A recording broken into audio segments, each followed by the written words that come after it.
It's spring in the Northern Hemisphere, and that means that here in the UK, our countryside is filled with flowers, the birds are singing, and the hedgerows are bursting into life. All across the country at this time of year, the hawthorn trees are in bloom, and millions of these beautiful, delicate white flowers are blanketing the hedges. Hawthorn is an edible plant that people have eaten for thousands of years, and to this day the berries are still made into jams and the flowers are grown to make honey. But what if I told you that these flowers are hiding a deadly secret? What if I told you that these flowers smell like death? Or more specifically, they smell like rotting flesh.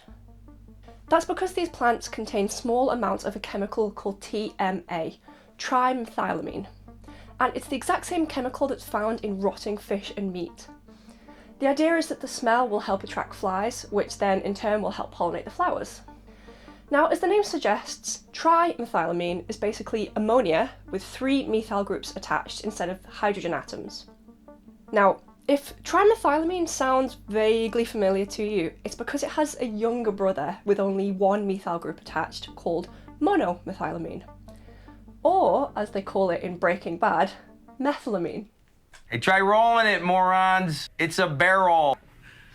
So what'd they get? Methylamine, 30 gallons. They're cooking old school biker meth. TMA in very large quantities can be toxic, but at the small amounts found in these flowers, it's completely safe to eat. And well, I'm dying to find out, pun not intended, just how fishy is it? So TMA is a chemical that is released when fish rot, and it's what causes that characteristic smell of decay. Humans are really good at detecting these chemicals because they tell us whether food has gone bad and if it could potentially make us sick.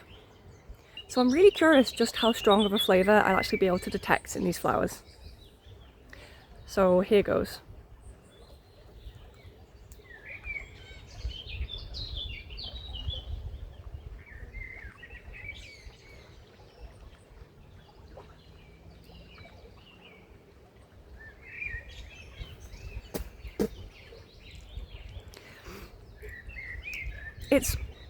It's not immediately obvious, but as you chew it, the flavour of fish definitely creeps up on you.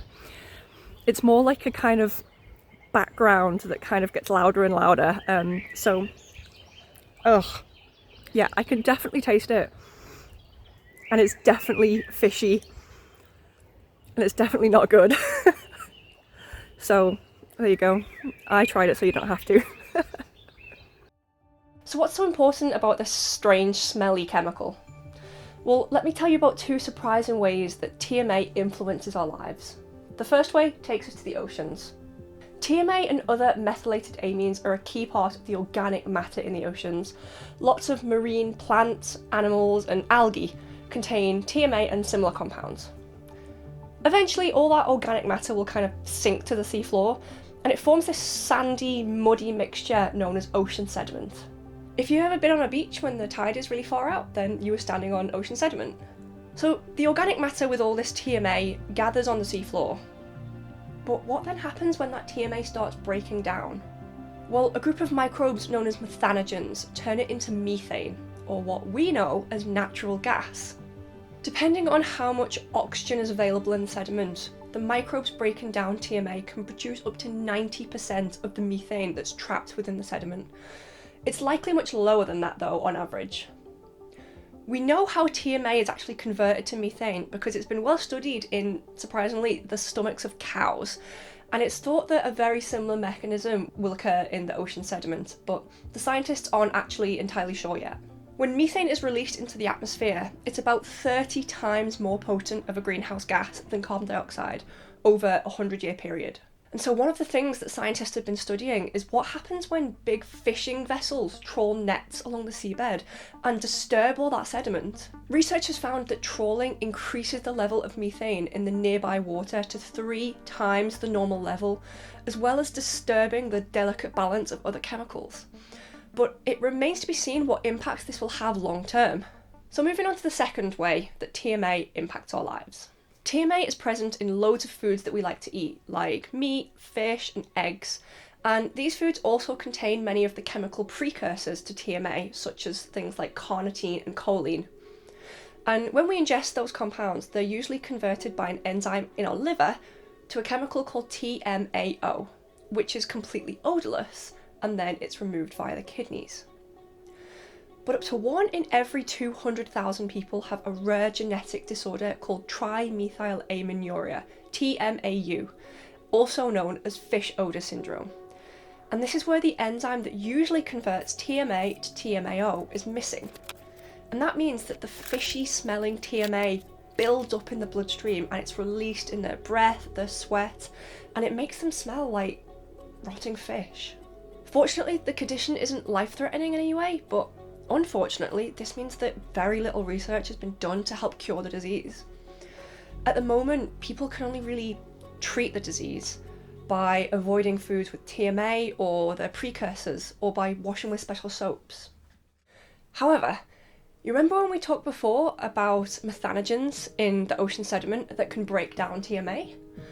Well, some really interesting solutions being considered actually involve people taking probiotics to help increase the number of methanogenic microbes in the gut, so that just like in the ocean sediment, that TMA would be converted to methane, which is harmless in the body, it's inert.